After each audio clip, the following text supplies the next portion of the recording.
Okay, hi there, everybody.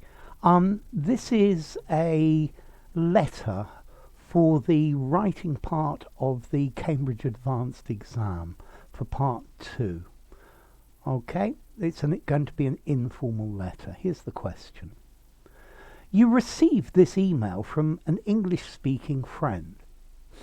I'm about to start a business course at college, and I'm wondering whether it'd be good whether it'd be a good idea to take on a part-time job at the same time. I know that's what you did. How difficult did you find it to balance your work and study time? Can you suggest the most suitable kind of job to look for? I'd be grateful for any ideas and suggestions. Write your email. This needs to be a small I. Okay, so here we go then. The solution. Hey Tom, it was good to hear from you. How's it going, buddy? At my end, all's well. Great, actually. I'm really sorry not to have been in touch earlier, but I've been up to my eyes studying Spanish. Okay, this is pretty good. There are no mistakes in it. This word buddy, I would use the word mate, but as I'm English, I rather hate this word buddy. But that's because I'm biased, but it's perfectly valid. It sounds very American, no more. So, what great news that you're going to study at college. I'm truly proud of you.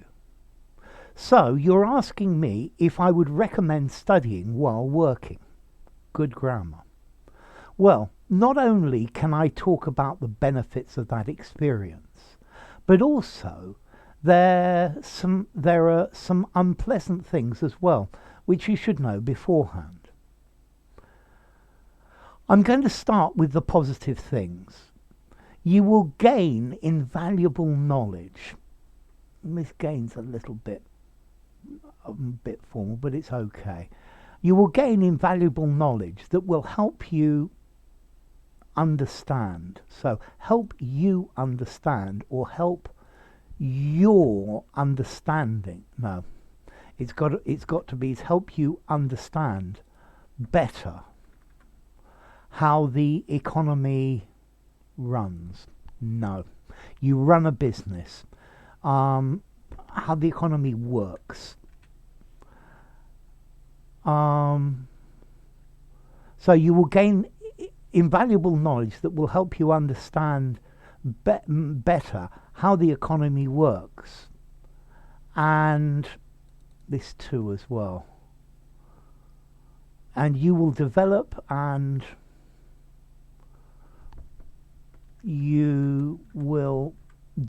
your business skills. Develops probably a little bit formal as well. Also, you will earn enough money, ouch, for paying the rent.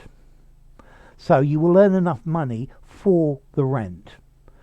Enough money to pay the rent. Okay, when there is no dependent preposition, and you say, is it for or to, you need to go to plus verb, for plus noun. So, for the rent, to pay the rent. Unfortunately, bit formal again, it takes time and effort, and it is quite stressful as well. Not to mention the fact that your social life will disappear in any way. So, no. Make this one word. Anyway. Anyway. All one word. Anyway. I like this word reckon, is a good word. It's nice and informal. Anyway. It's a personal choice.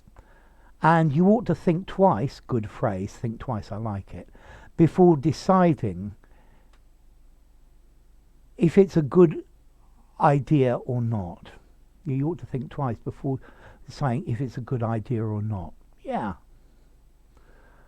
Um, okay, so if, grammar point, a good idea or not.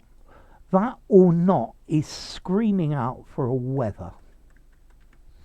Yeah, I guess the if is okay, but whether is much better when it's yes or no. Whether to do this or not to do this. From my experience, I found it tremendously difficult to achieve an equilibrium. Okay, achieve an equilibrium. A little bit formal again, it's not wrong though.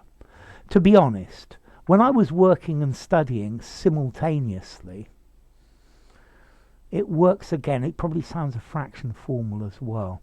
At the same time, together.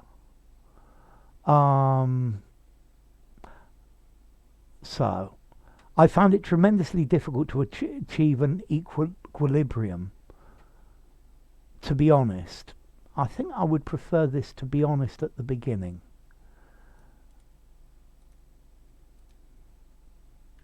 So, to be honest, comma, just read from my experience. To be honest, I found it tremendously difficult to achieve an equilibrium. When I was working and studying at the same time, when I was working and studying together. I can't understand why on earth, I like this phrase, why on earth, we have to go through this. I had big issues planning ahead weekly, every week.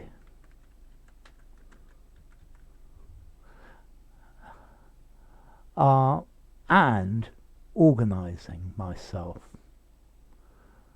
I swear. I'm going to put this I swear at the beginning again. It's not wrong there, it just sounds better at the end. So, I swear I had big issues planning ahead every week and organizing myself. As for working, if I were you, I'd just look for a cafe, as they usually have flexible schedules, timetables, schedules is a bit, flexible shifts, again schedules, it's a little bit formal, that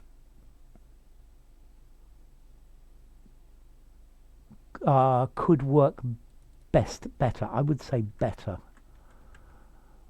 And maybe I would use a might here as well. That might work better.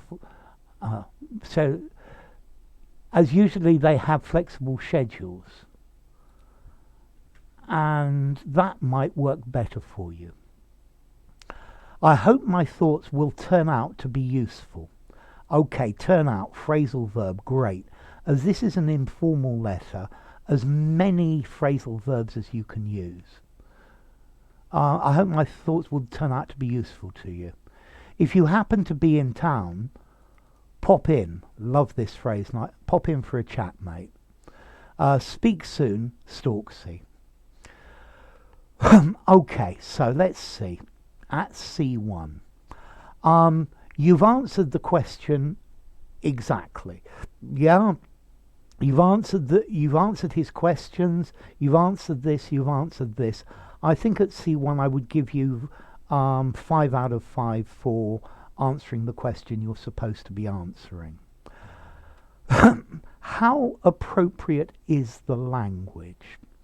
I think I'll go into that in a minute. I think it sounds a little bit formal. However, the thing is, if I read your friend's letter, I'm about to start a business course at college, and I'm wondering whether it would be a good idea to take on a part-time job at the same time. It's informal-ish, but it's not very informal. He sounds like a posh public school boy writing a polite letter. Yeah, and I think if he's your friend, well, I would probably make it less formal. I'll go through it again in a minute with that. So, how suitable is the language you've used? I think I'm going to give it, say, a 3.5 at level C1. Okay, the overall accuracy is pretty good. You've got one or two little mistakes here, works instead of runs, and this, yeah, okay, helps you understand better, yeah. This 4-2 one you've got to get right. This weather one, it doesn't matter, yeah. And there's an it here as well. So, accuracy, how accurate? I think I'm going to give you 4 out of 5. The mistakes you've made don't interfere at all with the understanding of the letter. Okay, so vocabulary. Yeah, the vocabulary is very nice. I think I'd probably give you something like 4.5 at C1 for the vocabulary. Pop-in's a great word. And yes, mistakes. I did that. How adventurous is it with the vocabulary? I quite like the not only inversion. Yeah. Well, not only can I talk. Yeah, and I like your use of well. So, I think I'm probably going to give it 4 out of 5 at CAE for that. And how cohesive is it? How well does it read? It reads really, really, really well. I think I would probably give it 4.5 at CAE. Let's see, I think overall at Cambridge Advanced, I'd probably give it something like a B plus, I think probably an A minus. Okay, so now I would like to just do it again, but I'm going to do it in my way. Yeah, and I'm going to make it a lot more informal. Although this here, one of the things that you've done very well, you've matched quite reasonably the formality in the letter that the email that you received.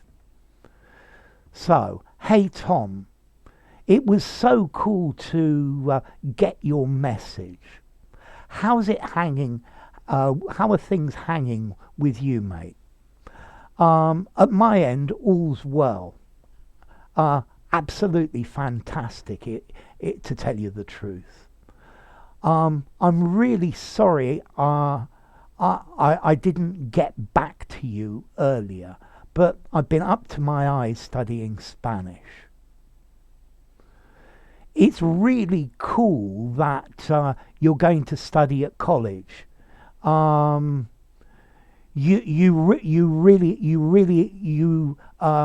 really deserve a medal. Yeah, I'm truly proud of you. You really deserve a medal. So you're asking for a few pointers about working and studying at the same time. Well, I can give you my side of things, giving you both the upside and the downside, the pluses and the minuses, and I'll tell you a few things that you really ought to know before you get down to it. I'm going to start with things on the plus side.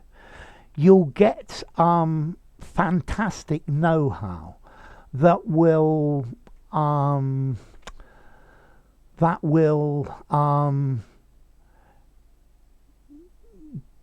give you great insight into how the economy works, and you're also going to better your business knowledge and abilities. What's more, you're going to earn enough money, enough dough, enough cash to pay the rent. Unfortunately. one of the downsides is it takes a lot of time and effort, and it is it is really quite stressful.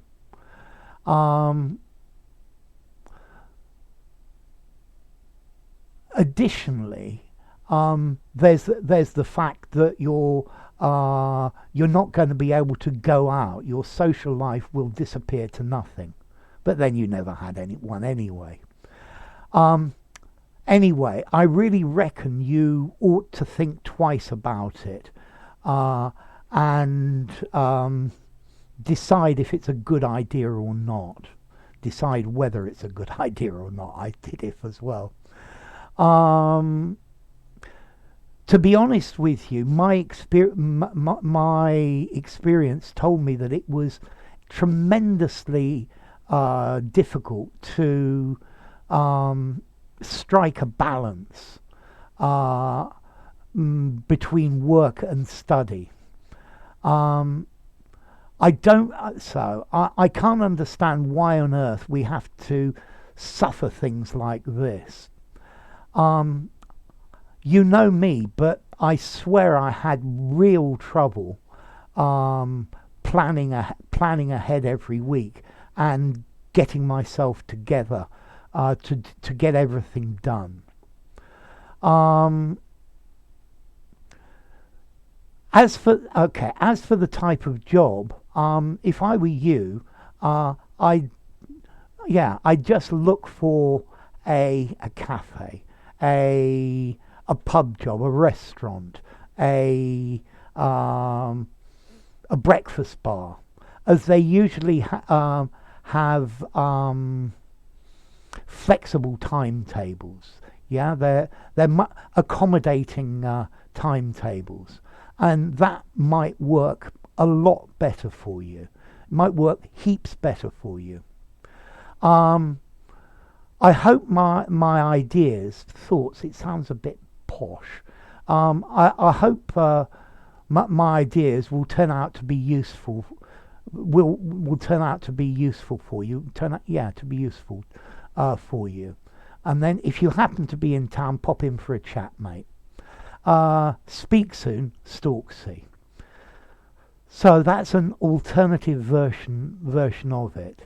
Notice my version is a lot more informal than yours, and I'm wondering if it's appropriate looking at the formality of what they've put here, because I would give mine a 3 in formality, whereas I would give this that they've written, the letter you've received, more like a posh 4.5. It's a very good effort, and well done, Storksy. You should be proud of yourself. Take care.